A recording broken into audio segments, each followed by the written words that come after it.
Henny Lorenzo, old pal, welcome to the garage. This is dope. In Highland Park. I have a very important question to start off. Okay. Jenny, who are you? I am so many things. Yes. Oh my gosh, what a question. Or at least, you know, we can start off. Tell me how you describe yourself to people for a job, if that's helpful. Ooh. Those are fun when questions people ask you, you know, it's like, oh, tell me a little bit about you, you know, because it's this question that is so prevalent in our lives, and it's so it's like tough. Your bio starts like scanning. Well, at a job interview though, you always want to show your best foot, right? Like put your best foot forward. But what is your best foot?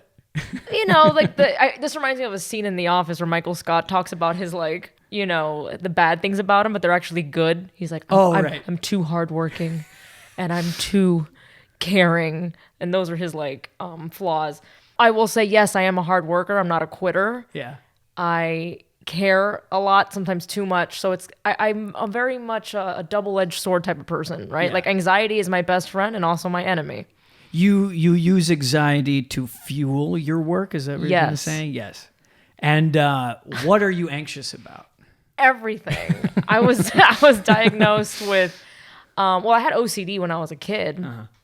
And then it kind of filtered itself out because I found acting and all that. And so that kind of went away, but the anxiety never did. Yeah. You know? So, but I didn't know what any of that was till I was in high school, and you take psychology and you're like, whoops. And growing up in a Hispanic household, it's not really talked about. Right. This whole mental health thing. Yeah. Not at all. Like literally nobody's never. going to therapy. No one's going to therapy. Miami especially is a city where people tend to care a lot about what others think of them. I would be hushed in my own house by my grandma if I even mentioned the word nauseous, because she thought that the neighbors were going to think that I was pregnant. How old were you? I was like a teen or something. Yeah. I was like... So you could, just a lot of worrying about external factors. I'm very one-upping, keeping up with the Joneses type of thing, or in our case, the Martinezes. Oh, she has that, or what does she have, and this and that. I love Miami and I love my people, but that was certainly a flaw. Yeah. I mean, I'm sure you absorbed a lot of that. Has that been something that you've been trying to strip away, or maybe how much did you absorb? You know what? It's affected me, but I'm retaliating, not just in the content that I create, but also just as myself. I'm kind of an open book. I don't believe in TMI. Yeah. I will talk about my bowel movements and my sex life and my everything. If I popped a pimple on my back, and I think it's because I was so restrained growing up, and it's not so much about my family. It's just everybody. You're kind of raised in high school. It was like that. All the girls, if you had a split end, they would talk about it. Yeah. And it's just like, who cares? We all take shits. We all smell bad. We're all fucking weird. Yeah. And it was a lot of that repression of oh, you can't be weird. Oh, if you dyed your hair green, all of a sudden you worship Satan. Yeah. Super weird. I love LA for that reason. And when did you become self-aware of this at a moment, or was it just kind of like you were just rebelling against this, and so you were, and then you formed into a human adult and go, oh, well, I actually like this. How did that go for you? I don't think I knew who the hell. I mean, who does in high school, right? No. I'm sure there's some, but it wasn't until I left high school and I started working retail and stuff, but that's where I found my people, as well as college. But it wasn't until I started working, my first job at Toys R Us, that I met some of my best friends that are still my best friends today. That's when I attended my first comic book conventions. That's when I was introduced to cosplay. Yeah. And that's when I started realizing, holy shit, this is who I am. Yeah. This is a person that was always inside of me that wasn't allowed to come out and play because it was too weird, or, So you've embraced a lot of the weird. Yes, because everyone's weird. That's my theory. Everyone is bizarre. And but some people are too ashamed of letting that out. How are you bizarre? How are you interesting, weird? Right? Because maybe I'm normal for all we know. Well, it's interesting. For normalizing. LA... I know. I don't feel very weird in LA. I feel at home in LA. Yeah. But I guess maybe in terms of not compared. Sure. In terms of my hometown. Yeah. I felt weird. Yeah. I was made to feel that I was weird. A girl playing video games, a girl who's into cosplay, a girl that dresses like Ramona Flowers on an 85-degree day in Miami. I kind of wanted to go against the cookie cutter mold, especially being a Hispanic woman. It's this whole thing of like, you have to look a certain way. I mean, especially as an actor, have a huge booty. Don't got that. So I feel like that was very important. The big butts. Yes. I in think Miami. when most of America was all about the boobage, Miami was always about ass. Yeah. Ass and just curves and just having this impossible hourglass figure. In fact, I was just trying on a wedding dress and... Congrats. Thank you. You're getting married. Yeah. And you have been with your partner for a while. You've known him. I do. Yeah. I mean, 10 years more? 12 years. 12. So we're pretty sure. Yeah. No, I'm sure. We did the testing. I'm sure you're sure. How does he make you feel when you think about him? When somebody asks you about him? I feel really safe and supported. Yeah. And understood. Because before him, I was in an emotionally abusive relationship with a very jealous guy who was not okay with me being an actor or a filmmaker. Mm. And so the fact that I can spend hours working on my stuff and editing and acting, and if I have to kiss a guy in a scene, I can, it's like this freedom of just being with someone who also understands. Yeah, because he's an actor too. He's an actor. Right. Yeah. So we're not, he has to kiss a girl in a scene. I'm like, all right. Like, it's not this feeling of like guilt and you're going to get in trouble. You're going to get into a fight. Getting in trouble is a big one.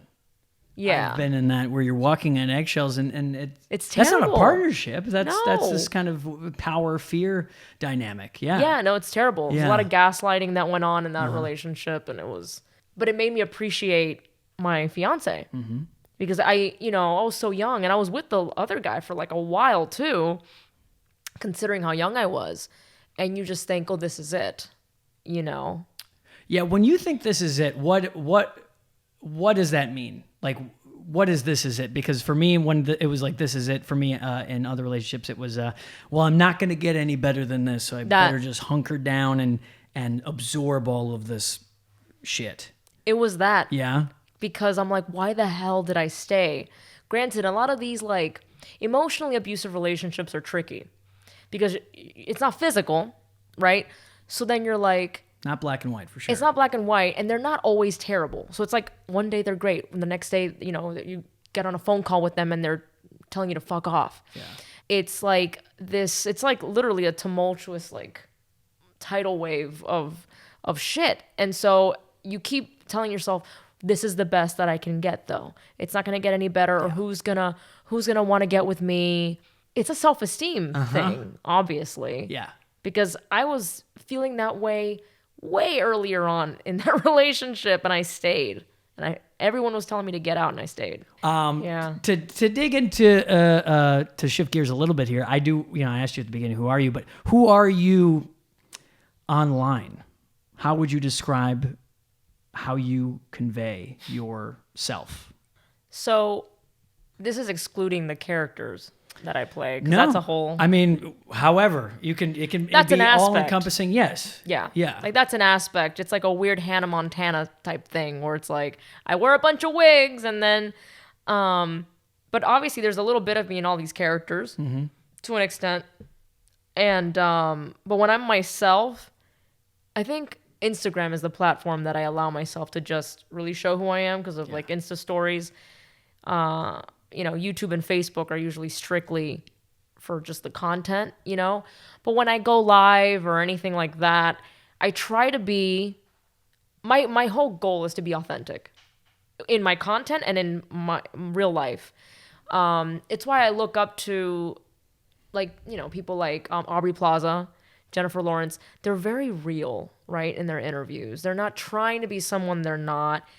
Whether they're super weird or people will say, oh, she's not very classy. Who cares, And again, I think that goes back to what we were talking about at the beginning with this whole, like, you have to pretend like you're perfect and nothing's wrong in your life and you're in perfect health and you're, stable and everything's great. Which Instagram can become sometimes. Yes, which has also led to a lot of mental health issues, especially in young people. Yeah. So I try to share the downfalls of my career as well. I'm not going to air all my dirty laundry or cry like on Instagram, but I just like to be myself, honestly. It's exhausting. It's exhausting to pretend to be someone you're not. I don't have time for this shit. Well, and honestly, looking at the amount that you're putting out, is that not just exhausting even being yourself? You really have a lot of output. Is that where the anxiety comes from? Is it a fear of not accomplishing something in particular? Is it a fear of becoming irrelevant or something? Like where does that anxiety for you, what is the root of it? I guess a very plain answer is I don't want to fail. Yeah. Now, I'm not saying that I'm going to win an Oscar here. I just want to be successful in that I'm doing what I love for a living for as long as I can, right? I obviously have my big goals that I want to reach. And so sometimes I feel like this pressure that people are expecting this certain level of success from me, even if my idea of success is different from their idea, right? I'm determined to make things happen for myself. That's kind of how I've been my whole life, despite the obstacles. Mm-hmm. And so the anxiety also comes from being the daughter of refugees, immigrants. I would call us lower middle class, right? We had a lot of blessings, and sometimes, like most families, we have our ups and our downs financially, right? But man, my 20s was tough. Like financially, you mean? Or financially, I had like a 400 something credit score. I had a car that kept breaking down. I had Miami, the weather. I had no AC in my little Hyundai accent. So I was going to auditions. I would show up it was actually when I was at UM, I was a dog walker while I was at UM, and I would come back to my, I would go walk a dog because a lot of the houses were in the Gables. Yeah. Because they had money for a dog walker. University of Miami, guys, it's not in Miami. It's in Coral Gables, the affluent suburb of Miami. Yes. It's a private school. It was. And so I would I would get to class sweaty and gross because not only was I out walking dogs, my car had no AC. So I had multiple jobs. And then after I graduated in 2011, I started a YouTube channel with a friend of mine, which is not what I do now. So I was not sleeping. I was always hustling no matter what. Mm-hmm. But at the time I was like, what's going to happen? I didn't know I was going to move to LA. I was in severe debt. My parents were going through a lot of financial troubles. We weren't that family that had like a rich grandma, or like right. left her house. And my parents, for instance, never owned a house. So in my head, I'm like, oh my gosh, like how do I break this? How do I do better? And till this day, when I walk around a retail store and I see someone, working behind the counter looking miserable, it kind of triggers me because it reminds me of me. That's why I have a lot of respect for people that work in service because they bust their butts and they shouldn't be treated poorly. No. Well, no one should. I think that's, of course, that's a thing. Yeah, true. No one should be right. And but even saying that, it's like, it seems inherent, but I think a lot of people think it's okay. I don't know why. It's an entitlement thing, I guess. I do know why. It's because they do not see the truth that we are all the same. Any of this can be taken away. Yeah. And that's why I have such a huge issue with egos, especially in the social media YouTube land. Well, tell me about that. I mean, where does this come from? The ego thing? The egos, yeah. What bugged you? What do you observe as far as egos in this social media space? It's one thing to be really confident in yourself, like all power to you. But when you start allowing your ego to make you very unpleasant around others, and you're not good to others, there's a problem there. So you were talking about before about the anxiety of not wanting to fail. Mm-hmm. What does winning? What does winning look like to you? Well, where do you think? Is there a point where you think the anxiety will stop? No, it's a part of me, my buddy.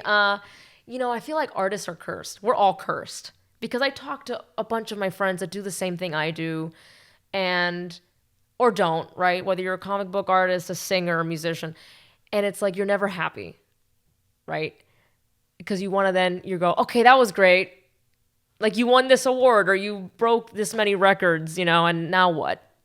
There's that anxiety of having to top yourself. Mm-hmm. So I've noticed for the past 2 years, I've fallen into this weird kind of slump right around New Year's, because that's when I look back at all the videos I produced and all the accomplishments, and I'm like, I'm not going to do this again. This isn't going to happen again.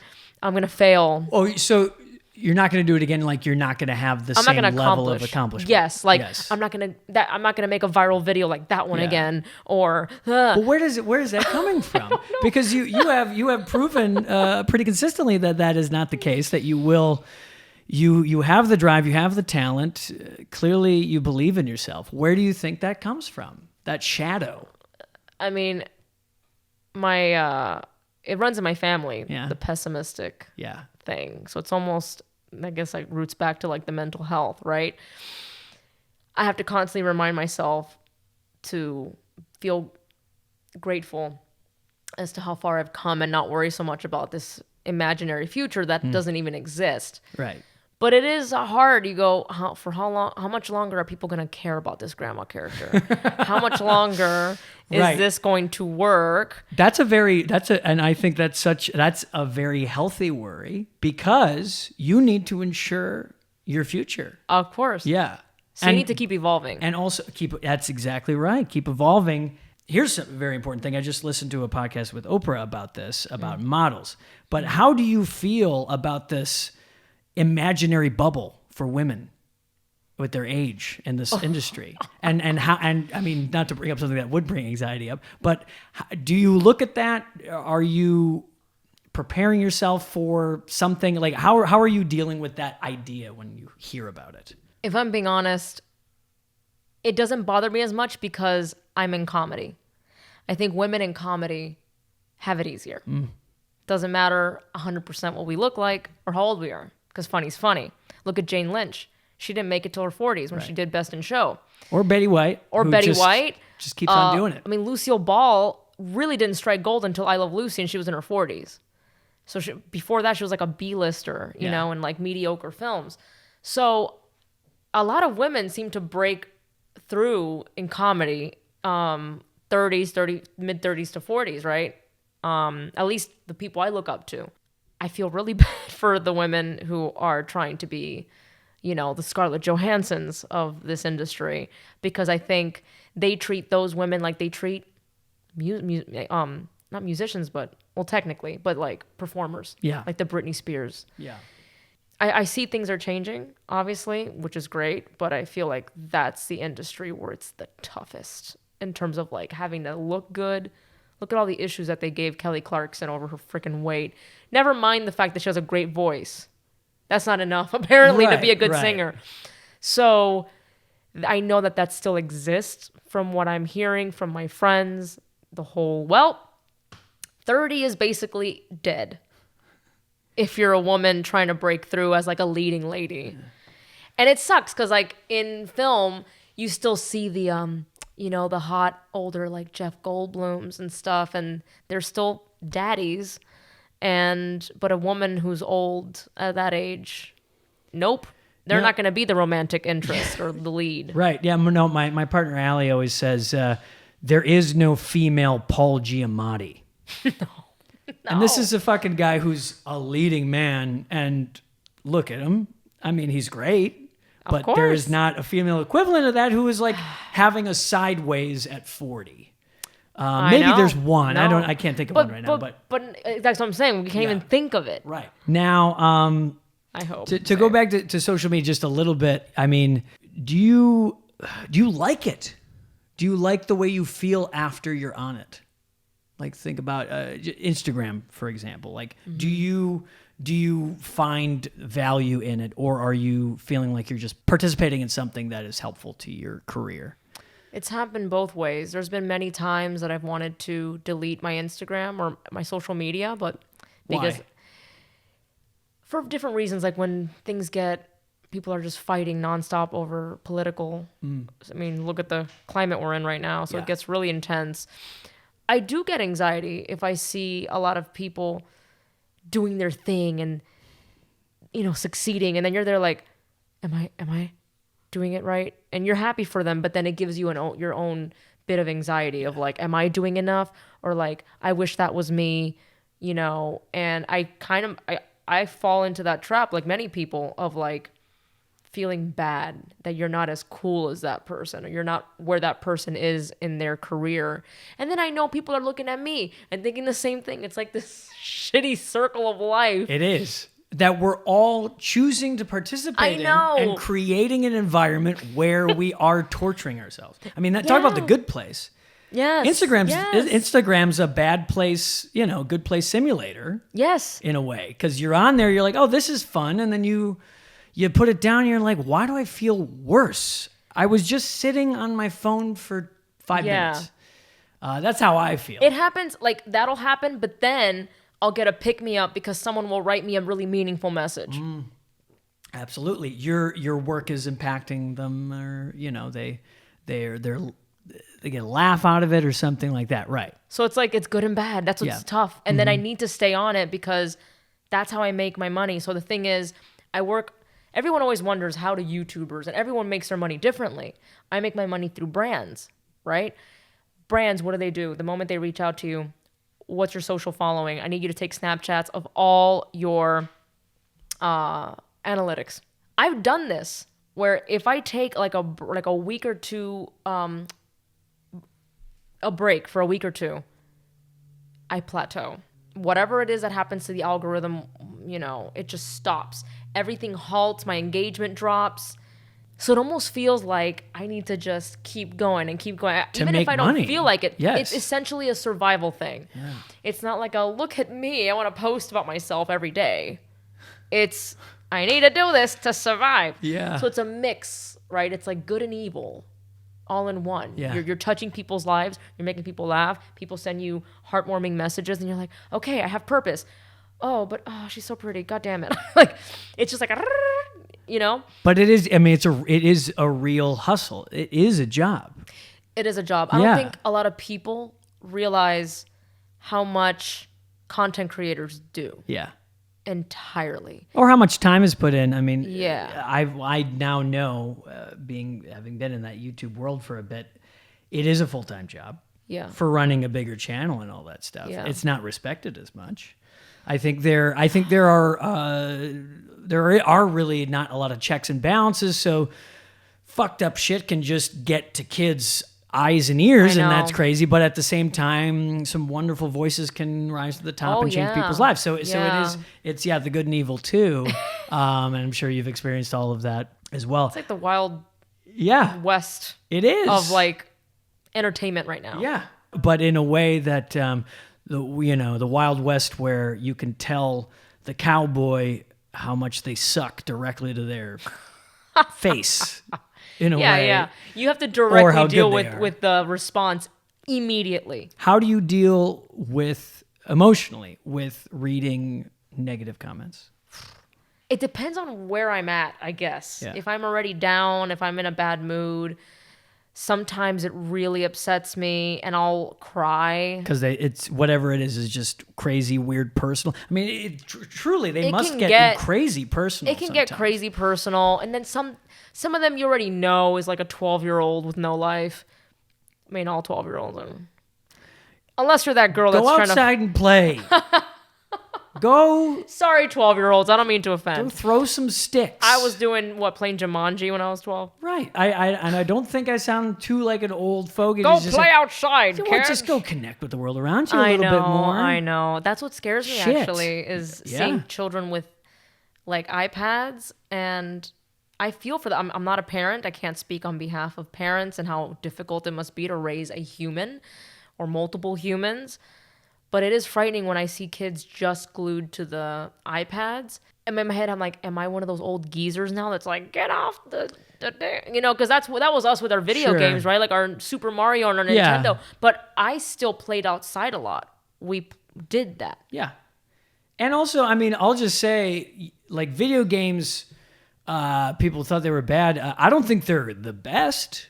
I think they're fun. They're fun. I think though, like, they're not a great thing, I think, for society. I think it's cool to have a thing to play for a bit. Yeah. But if you get too immersed in it, you're losing track of being a human being. Yeah. It's exactly. Same with social media. Yes, exactly. And balance is the key. But it is tough when it's your career, right? Yeah. I feel like if I didn't have this career, I would look at my phone less.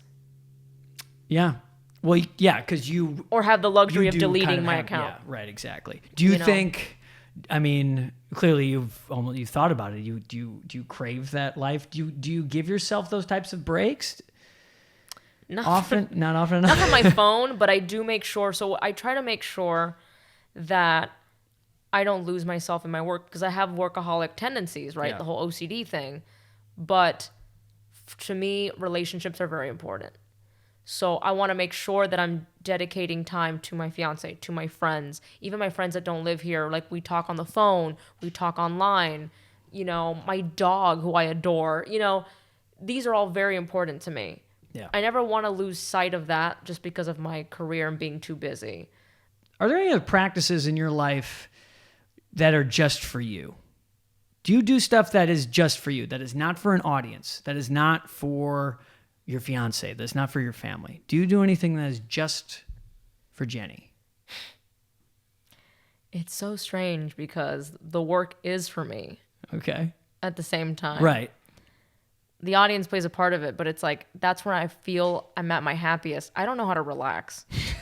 I really don't. It's like... Well, I mean, it's working because you're doing well. Yeah. What I like to do for myself is, like, lately, I like to go out alone and, like, shop for things and make my apartment look nicer. Mm-hmm. Like, that to me is my way of, like, self-care. Of, like, how can I decorate my table now, and I'll go and do that. I love that. I'm gonna go decorate my table. Because that's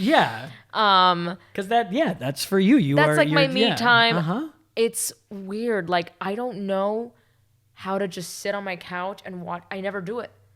If my fiance's working and I'm home, I'm either going to work or I'm going to maybe clean. Or, like, go shopping and walk around and, like, get things and just, hang out by myself.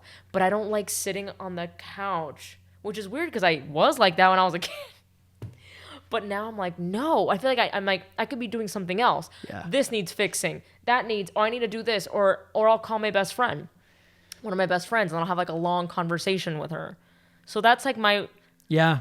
I wonder, and this is I've just thought of this as like a pitch because I get that and, like, it's working very well, but I almost wonder if you looked at spending time with yourself as something and not nothing. And like I don't know if I meditate. It's a very new thing for me, but I've gotten some good positive things from it. And I used to think, I'm going to fall asleep. It's boring. And really what's interesting is when everything quiets down, how some even totally different things happen. Have you ever tried meditation before? Oh my God. I have. Yeah. But I'm still in the noob phase where my brain is just going. Of course.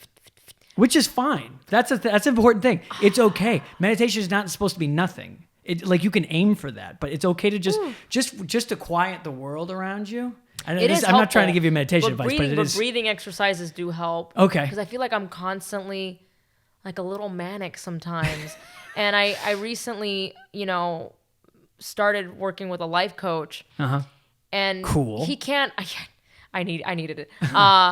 Well, he told me not to use the word need. He's like, you intended to. Cool. Woo! But he says that obviously he's not in a place to diagnose, but we're both pretty sure I have ADD. Okay. It makes sense. Yeah. It's funny because he goes, I honestly envy people with ADD because I see it as a superpower if you know how to, like, work with it, because you're like, yes, and you do. You can do everything at once. You're talking about your mutants. You have a superpower. You have this one. It's like annoying at the same time. I'm sure. My laptop. Well, aren't they for the has X-Men? a million. Yes. Oh, it is very annoying. But it's like, man, like, it's that whole tabs open. Oh, yeah. I have many tabs open in my brain. Mm-hmm. and on the computer. I'll be sitting on my damn computer and I'll start writing an email. In the middle of that goddamn email, oh my God, you need to buy this on Amazon for the wedding. Yeah. And instead of finishing the fucking email, I will go to Amazon. That's where it gets. And then, so when it comes to meditating or anything like that, I'm like, Jenny, you look stupid. Like he'll make you meditate with him. Oh, cool. And in my head, I'm like imagining how dumb I look. So then I'll be like thinking, he probably thinks you look so stupid. You look so dumb right now. Stop pursing your lips together. Oh God, you're breathing. Oh man, my stomach hurts. I'm hungry. What did I eat yesterday? Oh my God, but David, my brain just Goodbye, Jenny. The story, it gets caught up in the story. Yeah. So meditation is a bit of it's a challenge. Yeah. But everyone says it. That's how it starts. And then eventually you master. I'm like, I think I need help. Like I need to go to a place, I think. Yeah. Or just keep doing what you're doing, but keep trying it. Yeah. Because it's a muscle. I'm a very self-sufficient person with my job, but even like my friend is like my personal trainer. Without her working out with me, I will not work out. Mm-hmm. So that's why I got a life coach. I almost feel like in other areas I'm aware of areas that I'm actually not good at being proactive. And I need someone to be there going, this is what you need to do. So I think I might benefit more from going to a place. And that's just you knowing yourself. And that's beautiful. There are so many people who don't even know how to get themselves into a place where they can do the thing that they want to do. It's so cool. It's very cool to hear that you're using this the way that you are. And having the self-awareness to go, I need help with that. Yeah. Yeah. Yeah. I think it's really lovely. I'm glad that it would suck to live in denial. Oh. Yeah, or denial, or to blame or the awareness. ADD, to kind of define yourself by it. Yeah. And you clearly don't. You use it as a tool instead of going, well, I have ADD, so I'm useless. A part of me is like, is it my brain? Is it my brain fog? Is it is my memory getting worse? And then I have friends that go, no, I think it's that you're balancing way too much that the average human is not meant to balance, right? Especially like influencers. So it's like emails and brands and deadlines and this and that. And you don't like that word. I don't. And then because people define you as that a lot. I just see like a chick with like a weight loss lollipop in her mouth when I think of influencer. Yeah. I'm not here to influence anybody because I'm not perfect. And that's what bothers me about influencer. And then you're an entertainer. Is that what you would say about it? Yeah. I went to film school and I have a theater degree and a film degree. So for me, it's like when you hear influencer in this industry, they just think you're like some 12-year-old like Logan Paul idiot. And I'm like, that's not me. I'm trained, please. And not to say that there aren't great content creators out there that have you don't have to go to film school. Sure. But there's like a lot of negative connotations now that are attached to like the word influencer. It is a dirty word out here. It's become that. It is, and it's and because it there isn't any skill. There really isn't. There's work, and you learn what works for the algorithm, but it's not, like artists. The true influencers of their time were philosophers and poets and writers and painters and orators. Mm-hmm. And now it's none of that. And I worry. And I think it's okay to worry because it's the amount of eyeballs that people who are not promoting any of that except for themselves is a very dangerous thing. And that's really what we're faced with right now a little bit. Yes. I think that's where the negative attachment to the word influencer comes from, is those specific folks. Yeah. That it's just them. They're not entrepreneurs. They don't have a business. And even like I have a lot of friends that they're well known simply for their cosplay, but cosplay is art.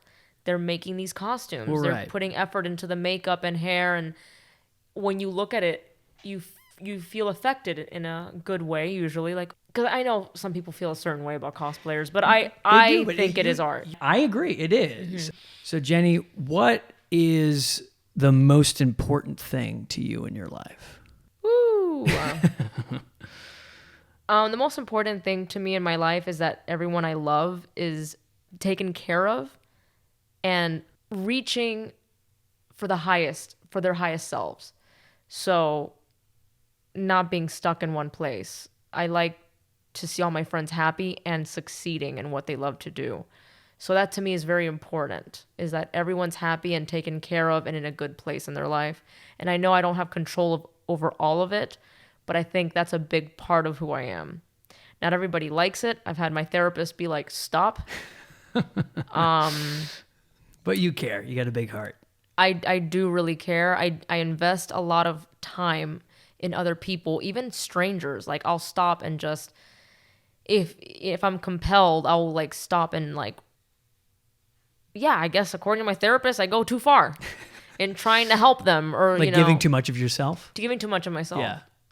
Why do you do it? That's 100% what I got from my grandma. Yeah. 100%. That woman, look, she died before my grandfather. All she does is worry about other people. She put a lot of people before her needs. I've been learning how to say no more and to care about myself more. That's been a challenge. And I feel weird even saying this because it sounds so like disingenuous. Like I care so much about people. Like, no, look at my halo. No. Not at all. This is the place to share that, because if that is your gift, if that's your strength, then good. It's almost like I don't feel right living in my own successes and my happiness if people in my life are lacking something.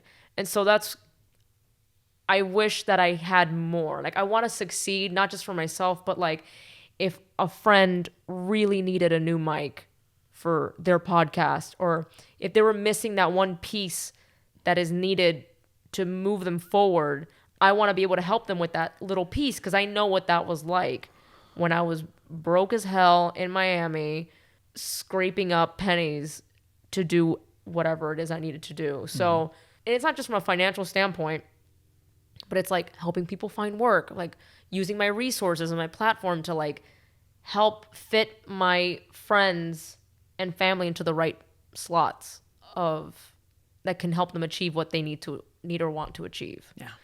Serving others is the most empowering thing I can think of. Yeah. Absolutely. What's the point of life, honestly, if you're living selfishly? Yes. It's why I really look up to like celebrities or people in power who give back. Mm-hmm.